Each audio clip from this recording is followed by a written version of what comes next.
Good morning. So, I have here with me yung 4 primers na na-try ko.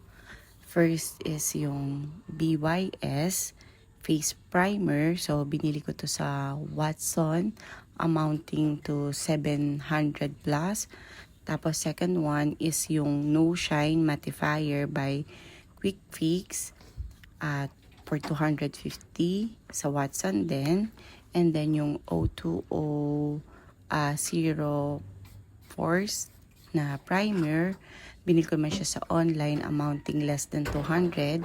And then yung Curline na instant filter for refining primer amounting to 250 pesos sa Watson din. So, magbibigay ako ng honest review para sa 4 na primer na to. So, BYS, binayaran ko siya 750 plus. Pero hindi ako naging happy kasi kung makikita nyo, ang dami niya pang laman pero sira na yung pump niya. And at the same time, hindi siya nakapagbigay ng ganun kagandang result as a primer. So, yung oil in a couple of hours nandun na. Pagkatapos, yung pores, naging sobrang visible pa rin. Basta hindi ko siya ganun nagandahan. And at the same time, hindi siya budget friendly. Hindi worth it yung price. And ayun na nga, kaagad nasira yung spring niya. The next one is yung No Shine Mattifier. Honestly, ito yung first ever primer na na-try ko. So, natuwa ako sa kanya kasi talagang matte finish siya. Tapos, natatago din niya yung mga pores. Tapos, meron siyang content na salicylic acid. Tapos, chamomile tea. Smooth din siya sa face. Maganda rin tsaka long lasting din siya. Ang naging concern ko lang dito is since asthmatic ako, meron kasi siyang scent.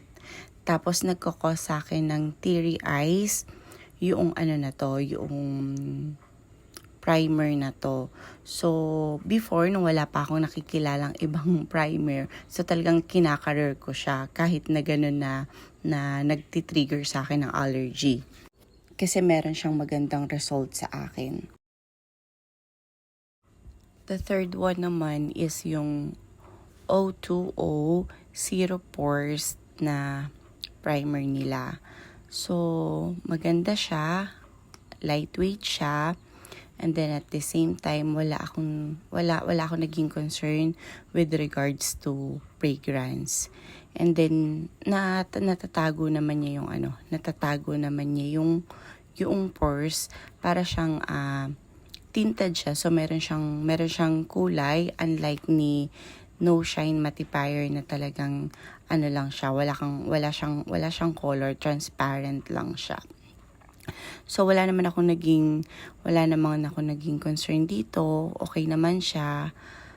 Maganda naman siya. Yun nga lang, binili ko siya through online. So, it takes how many days bago siya dumating sa akin. So, siguro, ang suggestion ko kapag malapit nang paubos yung O2O na primer mo, mag-purchase ka na, so para hindi magkakaroon ng gap na mawawalan ka ng primer. And lastly, ang nagwagi sa aking puso ay ang Curline Instant Filter for Refining Primer. As in, sobrang wow na wow ako dito. Kasi kapag na-try nyo siya, as in, talagang sobrang smooth, sobrang tago nung mga pores nyo. Talagang hindi mo siya makikita. Although na meron siyang a mild fragrance, pero hindi to nag-trigger ng aking asthma or allergy. Tapos meron din siyang mild na cool effect. And at the same time, ang tagal niyang naglalast. So yung oil nung face ko, matagal niyang naho-hold compared dun sa sa mga other brands na na-try ko. Kaya super wow na wow ako dito. So, kung bibigyan natin siya ng rating, ang BYS makakatanggap sa akin ng 3 out of 10.